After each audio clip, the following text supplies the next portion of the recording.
Welcome to the Needle's Eye Faith and Work Show, a show that aims to help Christian professionals grow in Christ, find your purpose, and transform your workplace. I'm Jeremy Woltz with Needle's Eye, and I'm sitting down with working men and women to find out how their faith impacts their work. Today, I'm joined by Tony Wilson, retired, experienced, and still making a difference. Tony, we'll hop right in and get started. That's fine. So let me just say, Tony, I'm very grateful for you. I know that this is not an easy drive down the road for you. You have to kind of plan your days to get here. Well, that's fine. So I'm used to it. Yeah. Well, I just want to say thank you for carving out time and giving me some of it to sit here and to talk. Right. And just because this is a faith and work podcast, right? We talk a lot about how faith impacts the workplace. Mm-hmm. You're a little bit of a unique case because you are officially the first ever non-working professional we've had on the show. You've been retired for a little bit. Yeah. So can you do me a 10 years. You say 10 years? Yeah. Wow. Yeah. You just don't look old enough to be retired for 10 14. years. You must have retired at like 35. Not quite. Okay. Not quite. No. Well, can you do me a huge favor and just very quickly give us an overview of your career and then what your life looks like now? Well, I've been in sales most of my life. Probably 30 years, something like that. I worked for different companies, but mainly sales and marketing. I graduated from VCU or RPI. Wow. Does that date me or what? In advertising, and I've just always been in that area of sales and marketing or whatever. Mm-hmm. So that covered, and I retired in 14. Okay. At 72. That was wow. So I had to work. Yeah, you did. Yeah, and I'll tell you, when you were mentioning about my experience, one of the things that I'd like to share is just the fact that I wish, when I was working, that I had the faith that I have now. Yeah, that would have helped immensely. I can't even begin to tell you how much that would have helped. But one of the things when I was going through some job situations. Yeah. Where I depended on God like I had never done before, and it really, really made a difference. Yeah. There's something. Yeah, I'd love to hear a little more about that. And honestly, that's truthfully, and I mean this in the most genuine way I can put it. Yeah. One of the best things about having someone with as much experience and hindsight and perspective as you here to talk about this is you have a perspective of what I wish I would have had when. Yeah. Right. So many of the people we talk to, they're in the middle of it. Right. And so they're kind of looking at what's right in front of them. Yeah. You're looking back a little bit. And so two reasons. Right? One is you're looking back over a career and saying, man, if only I'd had God when I was facing this thing. Yeah. And there's a lot of wisdom from that. And you still have a future ahead of you. It just looks a little bit different than when you were a full-time career person. Right. Sure. And so you still have the sense of God didn't stop mattering when I retired, and I didn't stop mattering to God when I retired. He's still working through me. There's still a future to go. And I think those two perspectives are rich, and there's a lot to offer. Okay. So for real, I'm just very excited that you're here to kind of share some of that. Yeah. You may not think you have much wisdom to share, but I promise God is going to speak through you. Wisdom wouldn't have been my first choice of descriptions, but wisdom, nonsense, experience. I'll handle wisdom. I'm not too sure. Yeah, there you go. You're very experienced. Yeah, there you go. I could use more wisdom. So you said you retired at 72 in 2014. Yeah. So I'm going to be honest. I would have guessed you were 72 now. I never would have thought that was almost a full 10 years ago. That's remarkable. You age very well. There's something at Lake Anna that just like a fountain of youth up there, man. Yeah, and good genes, I think, my folks. That could be it. Yeah. So you've been retired now for almost 10 years. Mm-hmm. Do me a favor, and I don't want any of this to come across like I'm making assumptions. Okay. But I've had conversations with some other people, and my father's been retired, and I've worked with a couple of men who've gone into retirement. I know that there's a chance that some of them face kind of a sense of, well, what now? Like, what's my purpose? Do I matter? Where's my significance if I'm not working? Yeah. So you've now had about a decade. Did you have that? Did you kind of head into retirement with that question in your mind? No, I'd looked forward to retirement for a long time. So obviously I was very optimistic and very happy to have a chance to retire. And I'll tell you, I as good as I thought it was, it's way better than that. Yeah, good. I almost hesitate to talk to workers about how good it's going to be when they retire. You know, It's like, oh man, I got like 30 or 40 years to go. I don't want to tell them how good it is. They'll be so jealous. But one of the things, I think the most significant thing for me about retirement was that there were so many things that I would say, yeah, I don't have time to do that. I'm working, you know? And so really, and my wife and I retired just about the same time, but when we did this after we had moved to Lake Anna for about a year. But when I retired, I just thought, okay, we got to fill my time with something. Because my challenge as a salesman was always, man, I gotta have somewhere to go. I gotta have somebody to talk to, you know. Yeah. So we looked around for volunteer work. Yeah. And we've been able to fill our time with really good, substantial volunteer work. Yeah. And of course, Lake Anna and the fishing was also part of that, but that's not part of our talk today.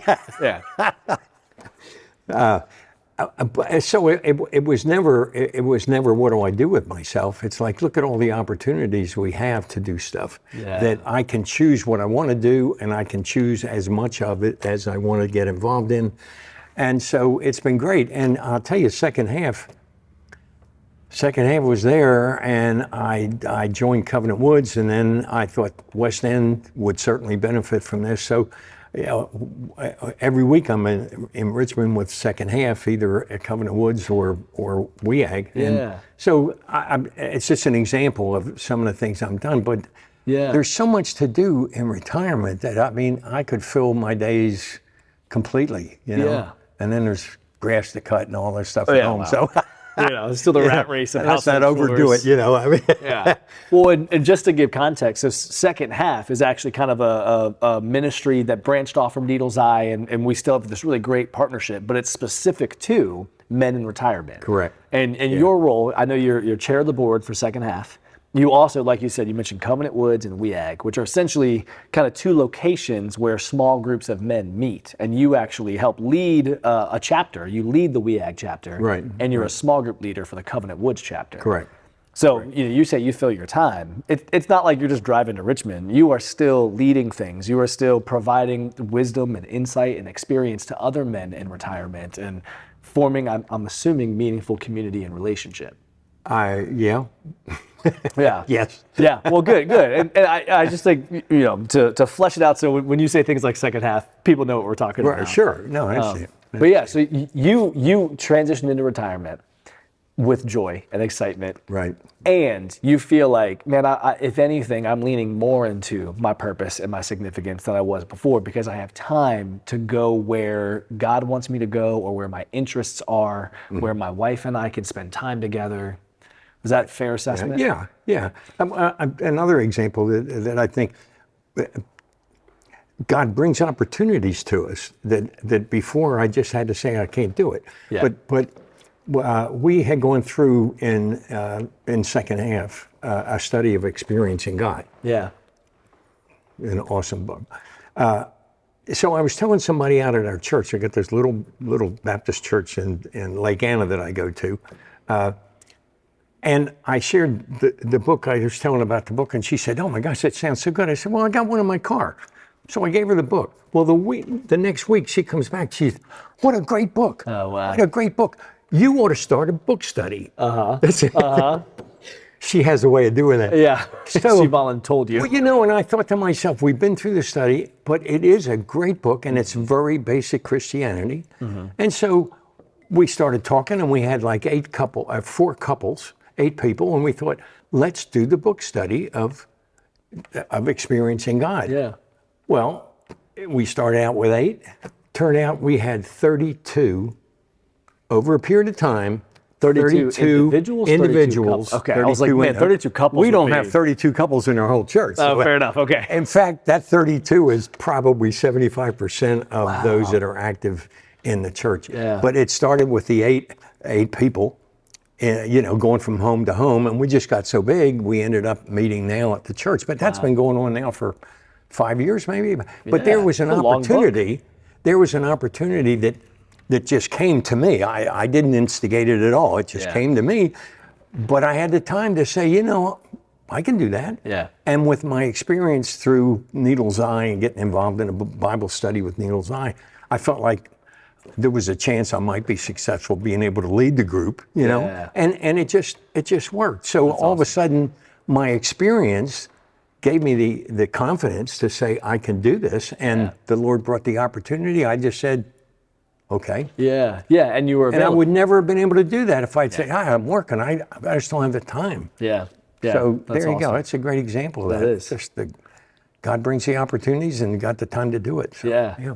Well, so with that, how did you measure success, accomplishment, whatever kind of language you want to put to it when you were working?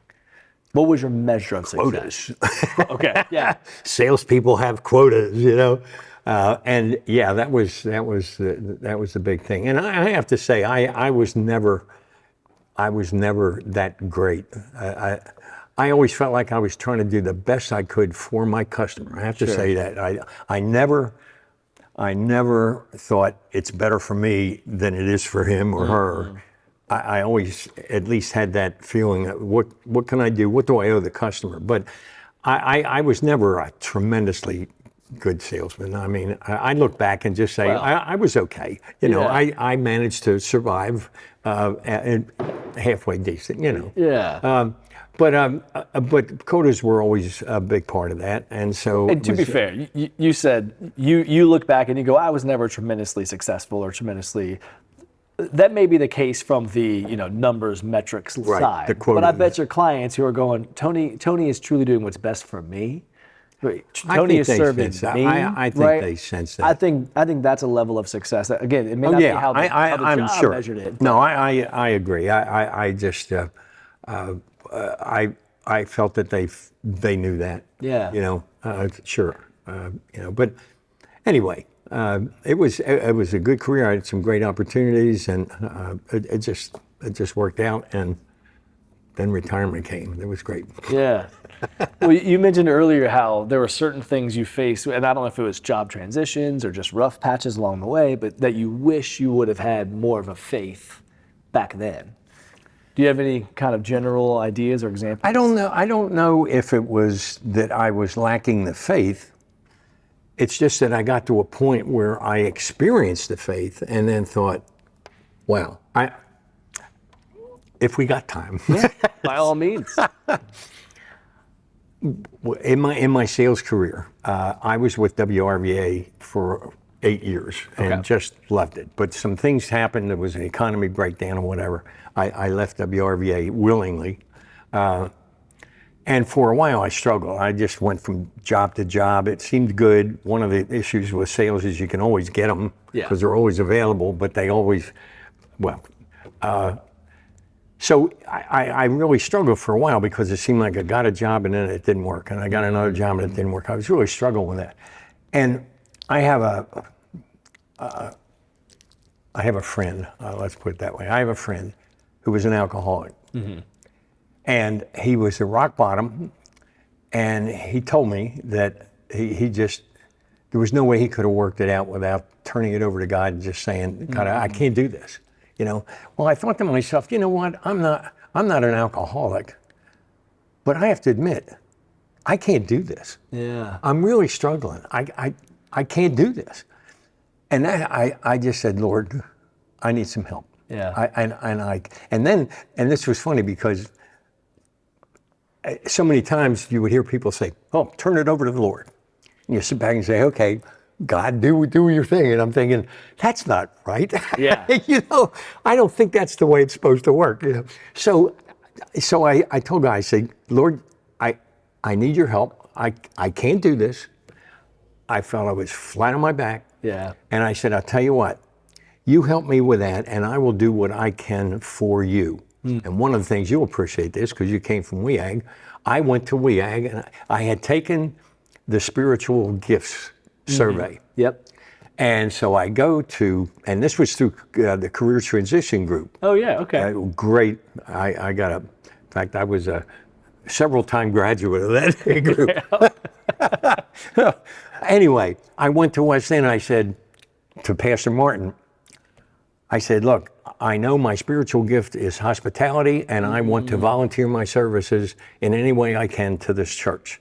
And he said, hey, great, we need greeters. Yeah. And I thought, this is great. So he said, all you have to do is greet people at the door. And I thought, well, I got my wife involved. She and I were greeters. We did that for probably 10 years. Wow.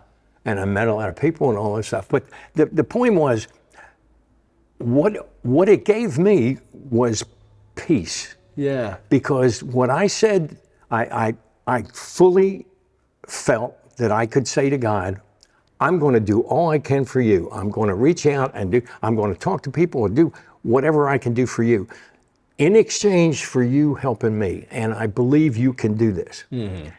The thing that was most impacted to me was how peaceful I felt. Because then going into an interview, all of a sudden I'm thinking, I'm here, but Lord, you're in charge of this because I'm turning this over to you. I was so relaxed. I thought if the interview goes well, that's great. But if it doesn't go well, that's okay too, because this isn't where the Lord wants me to be. Yeah. And that's beautiful. The peace that I had from that was unbelievable. And I truly believe I ended up finding a wonderful job that was perfectly suited for me at Averett University. Yeah. And I certainly thank God for the opportunity that he provided, but it was the peace. And that's, if somebody said to me, what does faith mean to you, Tony? I'd say peace. Yeah. Because I've turned my life over to God and just said, Lord, just show me where you want me to go, because you're in charge and I'm at peace. Yeah. And I truly believe if I had to go tomorrow, it's like, okay, that's fine. That's his deal. That's his plan for me. And if you want me to do some stuff, just let me know and I'll try to do it the best I can. Yeah. But peace is what. There are a few things. And going back to this work, if I had had that through my career, oh man. Yeah. That kind of peace and that confidence. The thing was, and Buddy Childers helped me with this through Bible study. I after a long time of going through these meetings of Bible study, I had never grown up with a Bible. And all of a sudden I kept hearing this thing, we're not saved by works, we're saved by grace. And I thought, and I can remember the day that I thought, I got it. Yeah, it finally clicks. Finally in my head, I got it, But that's part of the peace, the relationship. There are a few things you said that I want to kind of touch back on, because I think they're really wonderful. But part of what you're talking about is this idea of like, okay, God, I'm going to do whatever you want from me. Right? I'll make myself completely available to you, God. And ultimately, what that manifested in was being a greeter. And I bring that up because I think some people, when they make that bargain, they think it's going to be this massive thing. I'm gonna sell my business and move to Africa. Right. And maybe that's possible. Who knows what God is going to ask of you? But it doesn't have to be. And what you stepped into can, from outside looking in, can seem like insignificant, right? Yeah. Oh, I'm standing at a door and I'm shaking people's hands. Yeah. And yet, that is what God had for you. That's what he wanted from you. And you did it obediently, you did it willingly, you did it for a decade. Yeah. And a part of that, you're saying, is by stepping into the thing God had for me, which didn't give me the limelight, it didn't make me, the center of attention. I was there solely to serve. Mm-hmm. That's it. And just through that, you were able to find a peace and a confidence that was outside of yourself. It wasn't about your circumstance anymore. It was, well, I trust in God because he's going to take care of this. And that allowed you to experience peace in the face of rejection or in the face of uncertainty.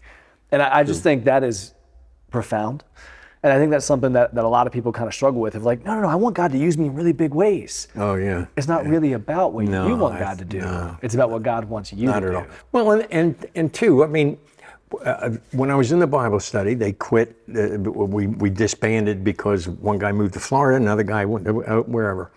And so I went back to Lisa at Needles Eye, and I said, Lisa, I'm out of this Bible study and I really want to stay in something. Can you help me? And she said, well, why don't you start a Bible study? Yeah. And I said, well, I can't do that. I don't know a thing about the Bible. She said, well, Ken Banks is also looking for one, and I think the two of you could share. I thought, well, okay, I can do that. So we ended up doing that. So the point is, what took place was this little bit here and a little bit there, but all of it was adding to my experience to where, like, when I got to Lake Anna and this girl said, you want to start a book study, I thought, I can do that. I did that before. You know, and so it was the little things. I totally agree with that. But and with the book study, it's like this little thing of 4 couples, and the next thing you know, there's 30 people in the church. Absolutely, yeah. And it's like, who knew? Who would have known that? Yeah, and I don't mean to put insignificant like it didn't have relevance. My point is, it can seem from the outside like this is such a small thing. It's not what God wants for me. It's not big enough. But if it's what God has for you, it's because there's a purpose to it, and there is significance behind it, even if we don't necessarily see it. Yeah. Well, I certainly agree with that. You don't look for the big things. You just look for what he's telling you to do. Yeah. You want me to do that? No. Yeah. Well, and then you also talked about the moment that it clicked for you that, we're saved by grace, not by works. It just, because I was brought up, thinking good people go to heaven and bad people go to hell, and I hope I'm good enough, know. And that's the way it was. And then all of a sudden I thought, oh my gosh, imagine that. Yeah. I couldn't earn it if I wanted to, you know what I mean? Yeah. Well, I sat in actually on a second half group, and the conversation was on, did you grow up believing, you had to perform your way to heaven, or that it was really about grace? Yeah, right. And it was astounding to me, one, how honest and vulnerable those men were, but also how many of them said, I had no context for grace. Nobody ever taught me about grace. My whole life I thought it was, I have to be better and I have to be really good and I have to do all these things or else God's going to be angry or give up on me or yada, yada. Yeah, sure. And it's just amazing how when you can grasp the sense that I am saved by God's grace alone. Right. He did the work for me. I can't earn it. I can't be worthy of it. I can't make myself saved. I am completely dependent on God. Right. The freedom and the liberation that comes from that, which I think you described it as, there's peace. There's peace in, it's not really up to me. Jesus did it on my behalf. Right. And so I can go into job interviews and, hey, if I don't get it, I'm still saved by grace. Jesus still did it for me. So I'll keep trying. I'll do my part. But I can trust that this is in God's hands. Right. Yeah. You've hit on so many of those. And again, like I say, if I had that from early in my career, I mean, just that whole idea that God can direct you if you're willing to listen and to obey. Yeah. I mean, it just can change everything. Because the peace is it. That's what I have. Yeah. Anyway, people talk about worrying about this one. I was going to say, no worry. Don't worry. The world is a fascinating place, and particularly nowadays, it seems like everybody's concerned. Sure. And to be a presence of peace, for you to be able to walk in and say... It's a struggle sometimes. I'm sure. Especially with the political stuff going on, Well, exactly. But to be a peaceful presence in the midst of that. Well, and even that, I thought, Lord, you're in control of all this, and you read about, okay, we're supposed to honor our government, we're supposed to honor our leaders, even though we don't agree with them or whatever, and that's a little hard to swallow sometimes. But at the same time, it's like, hey, God's got this. I don't understand all of it, but at least it's peaceful. Yeah. And as long as I feel like I'm aligned with what God wants me to do, or staying as aligned as I can be, I can deal with anything. Yeah. So you look at your life now, right? And you always kind of approached your business and sales, even from a perspective of, how do I best serve the customer? Not how do I get the best deal? How do I get the best commission? But how do I best serve my customer? Yeah. How do you approach, what is your view, or how do you measure success, work, accomplishment now that you're 10 years removed from working on behalf of a company, and now it's really just about what you and God are doing? Yeah. I think just staying active, as I say, looking for opportunities to stay busy up at Lake Anna, and just finding things that are worthwhile to do. I mean, like there's an operation up there called Rural Love, and it's much like a Goodwill. Okay. People donate, and then they sell them very cheaply to the community. Well, so like a thrift store kind of thing. Yeah, it's a thrift store. Okay, yeah. But it's become massive, and people donate, and we sell them for. I mean, you buy shirts for 50 cents. We have one guy, he continues to come in and buy slacks and shirts, and we found out that he discovered that it was cheaper for him to come in and buy clothing than it was to go to the laundromat and wash the clothes that he had, because it was more expensive at the laundromat than to just come to roll up. That's fascinating. So the whole idea is all of the money that we generate stays right in the community of Louisa. You know, so I'm there every Wednesday from 7 till 1. You know, doing that. My wife does it 2 days. She has more time to do that stuff while I'm doing second half, whatever.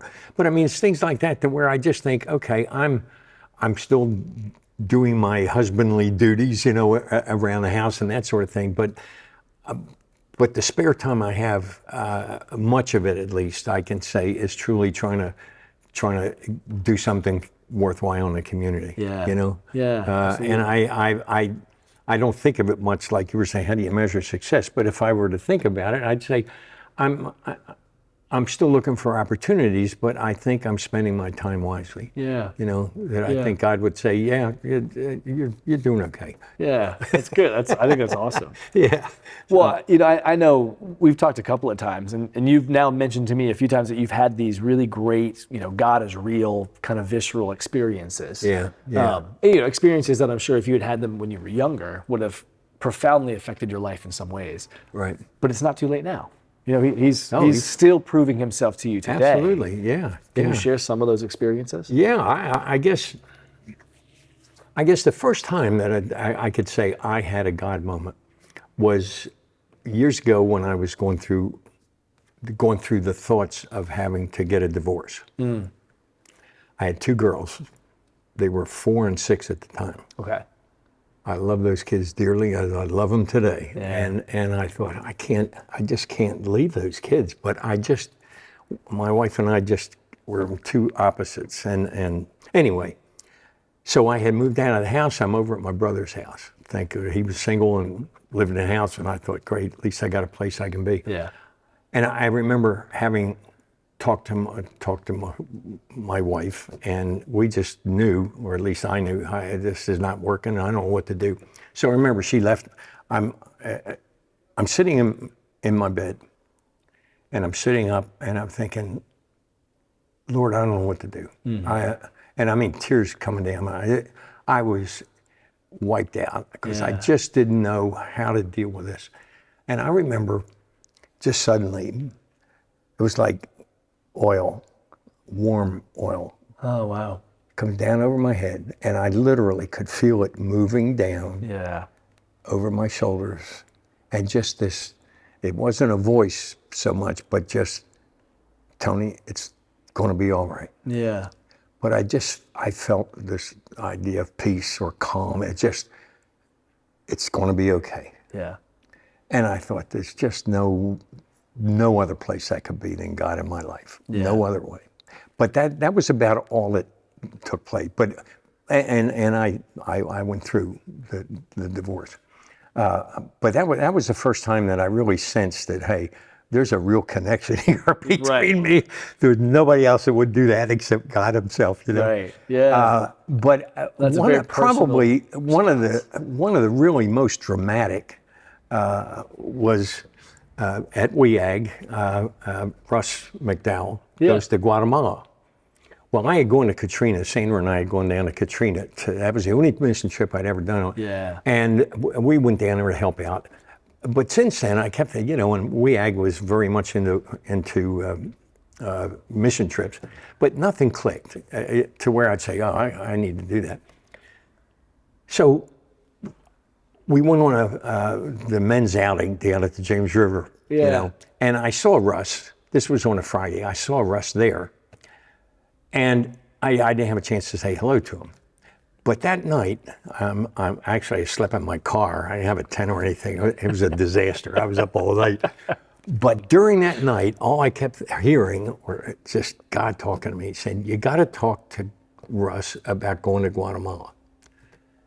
I thought, oh man. So I just heard it over and over again. And I thought, okay.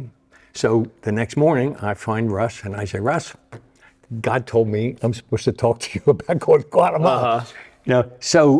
So he said, well, listen, this is not a good place to talk about, but I'll tell you what, why don't we have coffee next week or something? So we did. We got together for coffee.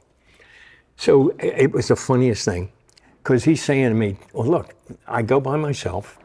I deliver these glasses and stuff and show, and he says, look, it's not easy because I get up so early in the morning that there's no restaurants open or anything. We're just snack food, whatever. We're out all day and we're running from village to village, and then we come back. And when we come back, it's too late at night, and so you can't eat. And I said, Russ, God told me I'm supposed to go with you. Yeah. He said, yeah, but another thing, it's really, the weather's bad and you might get this. I said, Russ. Trying to talk you out of it. I said, Russ, God told me I'm supposed to come and do that. So it was so clear to me. I'm thinking, we're wasting time talking about this because God told me to go. Yeah. Well, then he said, look, thanks. I know you're interested in it, and thank you for that. But West End itself is putting together a Guatemala trip. And it's a construction trip, and it might be a little better for you because you're doing what you feel like you're called to do, but you don't have to go with me and be, Yeah. So I thought, well, I'll check that out. Well, I did, and it made sense for me to go with the group. Sure. So we get there on a Saturday.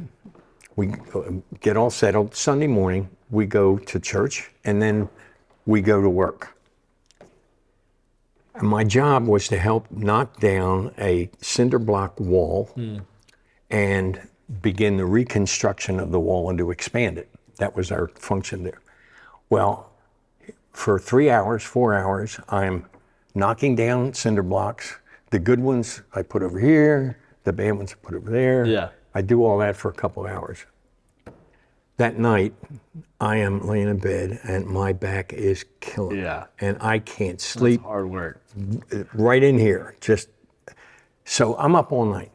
So then I wake up the next morning and I'm in total pain. I can hardly walk. And I'm sitting up in my bed on the edge of the bed, and I'm saying, Lord, you told me you wanted to come to Guatemala. Here I am, and I'm at work for 3 hours. This is Sunday, and I got the whole week to go, and I can't hardly walk. What's going on? And I'm in tears. Yeah. I because I hurt, but also because I don't know what's going on here. Yeah. What in the world did he tell me to come for? So anyway, I get up. I'm up now, and I thought I'll go down there and wait for breakfast to go. So I walked down to where the main place was where we ate, and Hector, the guy, the missionary that's there, he said, well, Tony, hey, good to see you. How'd you sleep? I said, Hector, I am dying. I know, my back. He said, let me pray for you. Yeah. So he put his arm around me. He prayed for my healing. I said, thank you. I go over, I find a nice little chair. I sat down in a chair. Oh, man, I'm dying. So anyway, maybe 10 or 15 minutes later, when the rest of them showed up and says, okay, let's all gather around the table. We'll say the blessing and we'll have breakfast. Yeah.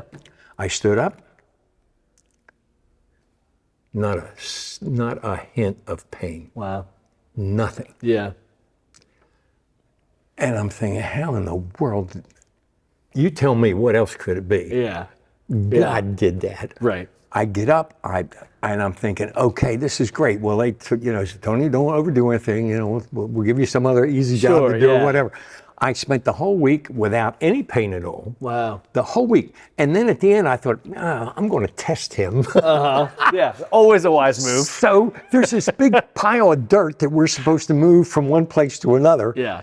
Shovel, wheelbarrow, shovel. I thought, if my back's going to hurt, that'll do it. I did that, not a bit of pain. I had no pain the whole rest of the time. Yeah. And I absolutely claim that as a miracle of God. Absolutely. And God just saying, now the funny thing is, I've had that back pain again. Of course. And this time, I had to go to a specialist. It took me weeks, And so it proved to me, it says, when God wants to do something, he does it. And at his time, if he decides, no, I'm not going to help you this time, then okay, I gotta take but it's just God knows who I am. Yeah. And he cares for me and he loves me and I know it. And this stuff about, I wonder what would happen if I died, or is there anything? And I'm saying, God's waiting for you. Yeah. God's got a place for you. And it's again, the peace to know that. Yeah. Well, I love the way that, all these stories that you have, these experiences, but to come down to God knows who I am. Like just the personal, nature, the significance of just being able to Personal. say, the God of the universe knows who I am. And praying then is, hey, it's like me talking to you. Yeah. It's not this thing up there. Right. This is God himself. This is Jesus. And I can talk to him Yeah. and say, I really need your help. Well, and But in your time and in your way. well, yeah, of course. But even to draw that out, the idea that God cared enough that when you were in the midst of figuring out, am I supposed to go through this divorce, or can I survive this? What's going to happen with my girls? All of that, God showed up in a personal way. Absolutely. To give you a peace and a comfort, and to be able to speak to you and say, listen, I got you. Yeah. Then to fast forward to you're on a mission trip, which of course that's a holy ministry moment and everything. But you hurt your back because you overexerted yourself, and yet God cared enough to say you're going to shovel dirt, which doesn't sound like a lot, but you're going to shovel dirt. And I'm going to make sure you can do it. Yeah, He cared enough to show up in that moment. Now take that and apply it to anything. It can be sales, it can be education, it can be any sure. number of Oh, work yeah. things, and to say Yeah. God knows who you are and He cares about the task before you, Right, and He will help equip you and keep you prepared. Well, another thing too is that I felt that the reason that God sent me to Guatemala was to experience that miracle. Yeah. You know what I mean? Because you think back, okay, why did I go? Mm-hmm. And what was the real significance? And I'm totally sure, not only that, but that I can share that miracle with Yeah. other people, and say, there is a God and He knows who you are. Right. So I think the real takeaway from that was this idea, it's just another confirmation to me personally that there is a God. Yeah. And just a reminder, but I think that's why He sent me to Guatemala. Obviously, I chipped in a little bit so nobody would say, look at all the work you did, Yeah, of course. I'm just doing my little thing. Sure. But the main thing was coming away from that with that miracle that I can share with other people and say, there's no way that you're going to convince me that there was any other explanation Right. for that. Right. You know what I mean? There was God at work. Yeah. Period. Well, so, and here's one of the things I love about it, because my guess is that was many years ago. This wasn't 6 months ago. This is probably 10, 15 years Right. ago. It's the memory of those moments where God has shown up for you. And you still now, however many years later, look back and say, I know God is faithful because He did it back then. Sure. And yeah. there's you look at Scripture, you look at the Old Testament, how many times God says, I'm the God who brought you out of Egypt. I'm the God who got you through the Red Sea. And He keeps kind of appealing to the memory of, I've been faithful before, but you can put your faith in me to be faithful again. Yeah. And even now, right, here you are, you're in a different stage of life, you're retired, you're remarried, you got all these other things going on. And because of your memory of how God came through in the past, you still have the faith that He'll constantly come through again. Total. And I think there's such a significance to that memory, such a significance to remembering who God is and what He has done. And that gives us the faith and the confidence and the peace to move forward. Yeah. Oh, yeah. I certainly expect that He'll continue to be there. Yeah. Well, so speaking of, you've got a future, right? You've got a future. Second half, the whole point of it is we're not done yet, right? That's it. We've gotten through half, but there's a second half still to go. So when you're looking forward, you're looking at the future before you. There's uncertainty. Who knows what's going to happen? Who knows how long? Sure. Where do you see God calling you to, or what do you see God calling you to during that time? I don't see a specific calling like those times. Sure. Because those were, absolute. Tony, go to Guatemala. Tony, dude. But knowing that He does that, then I have the patience to say, okay, when you're ready, I'm here. Yeah. I really feel like I need to say that to Him. Well, all you've done for me, okay, if you need me and you tell me to do this, I will do it. Yeah. And it could be a simple little thing like the woman saying, you ought to start a book today. It's like, it's not this voice coming down, but it's somebody inviting me to do something. There's something going on right now that, what was it? Oh, just the strange feeling that I had. We were giving blood a month or so ago, and then they sent out a note for platelet donors who are B positive, which I am. And so Okay. they sent me a note and said, we desperately need this. And I thought, well, gee whiz, I've given blood and whatever. But I really thought to myself, here is something that is needed. And whether I decide that it's a call from God or not, doesn't matter. It's just the idea. I made a commitment to myself. I said, they need my help and I can do it. And so I made an appointment to do it next week. Yeah. And there were easy enough ways to get around it or just to ignore it. Sure. But I just thought, all right, these are the things that God does in a little way, what difference is it going to make if I give blood or not, But I just felt like, all right, that was something that God has called me to do, and I just need to do it. And it's not a big deal, but it's something that I should do. Yeah. And those sort of things I feel is being contributed by God. Yeah. That He's just directing me to those little things that gather together to try to make me the best follower I can be. Yeah. Well, and I love so much of what you've described is you essentially, you're available. You haven't so planned out retirement, or you haven't so decided, well, now's my time to do what I want, and I've already know how I'm going to spend my time. Golf course, TV shows, what you were looking at and saying, okay, God, I have time. I'm available. What do you have for me next? And maybe it's giving blood. Maybe it's leading a book study. Maybe it's being in second half and taking over as chair of the board. But the point is, you don't look at the time you now have as a commodity for you to control. You look at it as a resource for God to control. And so you're looking at it and going, okay. I never thought of it that way, but I totally agree with that. Well, and I just think that is such a phenomenal way to redeem the time. Well, I just feel that I owe Him. Yeah. As part of it, okay, you have done so much for me. What do you want from me? Yeah. I owe you. Yeah. I do. I feel that way. That's great. Yeah. So in all of this, and we'll start heading towards a close here and let you kind of share a couple of more thoughts.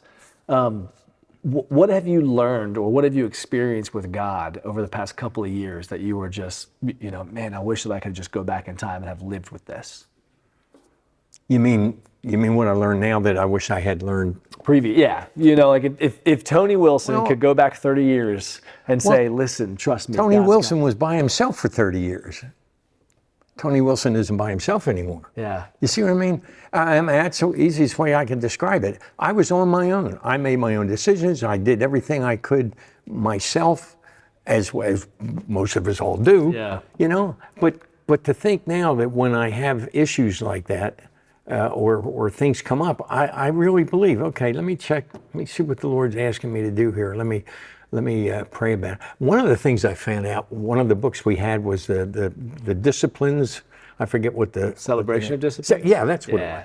And one of the things in there was meditation, and I had never tried meditation before.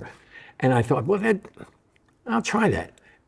Here's another thing. See, I looked at it as a challenge. Here are some disciplines we ought to try. So we did it this week, and then we had 2 weeks before we go back to the next one. I'm thinking, okay, for those 2 weeks, you try that discipline. Yeah. So I go back to the group and I say, well, tell me, you guys, what has been your experience with meditation? And not a word. Nothing, yeah. But anyway, I tried it, as a good leader would do. If I'm going to ask you to do it, I'll do it. So. And first time I did it, I fell asleep. Yeah, that's fair. I've been there. Okay, yeah.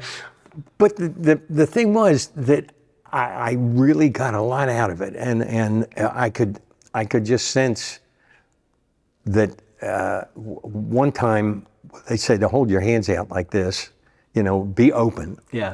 Lord, I'm open to whatever, and I could feel. I just sort of felt like my hands were just coming closer together like this, and I thought, what's that? And I had this image of grabbing a book, and it just said to me, okay, I need for you to stay in the Word more, that sort of thing. Well, anyway, so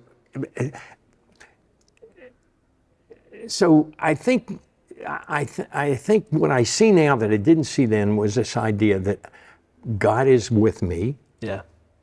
God talks to me. He does. I don't hear His words, but there's things like that. It's an encouragement to do, meditation, or it's an encouragement to do this, just that sense that I'm being led. Yeah. Go over here, go over there, or why don't you check this out? Or what? One of the things at Rural Love that we do, there's people that obviously need prayer there. Like somebody hobbling along and got a cast on or whatever. And it's been interesting that I feel led sometimes to say, can I pray for you? Yeah. Yeah, okay. Oh gosh, I got a funny story. I'm sorry, I don't know how long this is going on. You're I'm having a good. ball. You got it. You're the I was guest in of a honor bank. today, Listen so. to it. Well, and so all the things that come together with the book study, the Bible study, the second half, all of this is keeping me in the Word, keeping me connected with my effort to stay tuned into God by all these different things. So I go into a bank one day, and I'm behind this woman who is obviously having a real hard time talking to the teller. But it's she's sharing a personal thing of some kind, and you could just tell that the teller. I don't see the woman's face, but I see the teller's face, and it's like, oh man, really sorry to hear that. Yeah. And so they finish, and the woman leaves, and I go up to the teller, and so I do my thing. I turn around, and there's the woman, and she's sitting, and I'm thinking, okay, she's waiting for somebody or whatever. So I start to walk out the door. And I think, I ought to pray for her. Yeah. So I get to the door, and this little voice says, Tony, go back.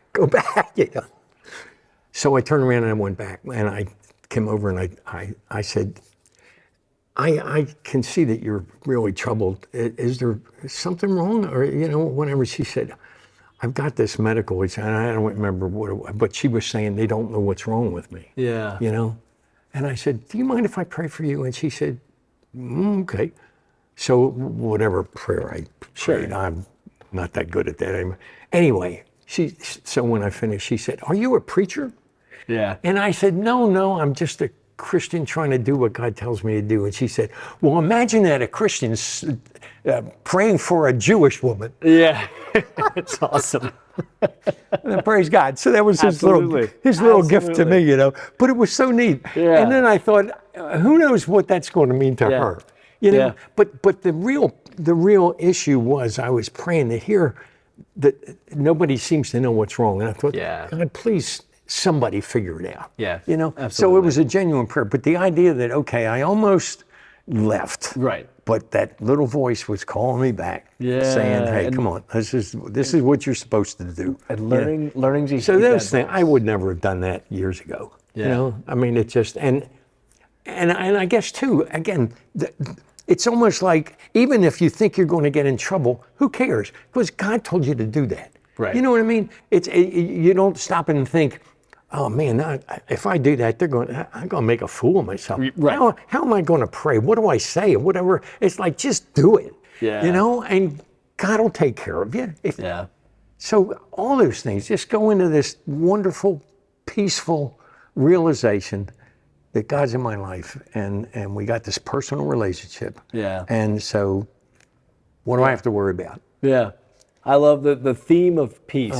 Just keeps coming up. And with all the things that go on, and I mean, good grief, I'm just one of the millions and millions of workers that deal with this kind of crap every day, in their job, whatever they're doing, it's like struggle. And what do I do here? And what do I do there? And I'm thinking to myself, if I had the peace that I have now, that at least the Lord is right there with me, and He'll guide me, and He'll give me peace, and He'll tell me it's going to be all right. Yeah. Boy, what a difference. Yeah. It really, really what a difference. That's awesome. Yeah. Tony, Plus, thank you. Go ahead. Well, I was just going to say, plus, who knows what He may have directed me to do that I had no clue about. Absolutely. Who knows where I would be today if in my 20s or 30s or 40s that I was listening to Him. Yeah. Yeah, absolutely. Yeah. Oh, no. Well, Tony, this has been wonderful. I mean, hearing these stories, hearing you share the examples. Do I have to quit now? Well, I'm sure you can just keep going with more and more Nobody things. ever wants to hear this stuff, so I'll listen to you any day. No, I just want to say thank you. It's been a joy for me. And again, it's just saying, all right, Lord, I'm supposed to say yes, so Yeah. here I am. So That's awesome. that's fine. Well, thank you. And really, just the thought of peace, the theme of peace, and have that something you found. Awesome. And man, if only you could have had that earlier. I think that is something that is a personal challenge and conviction for me. Yeah. So thank you for sharing. Yeah. Thanks for tuning in to the Needle's Eye Faith and Work show.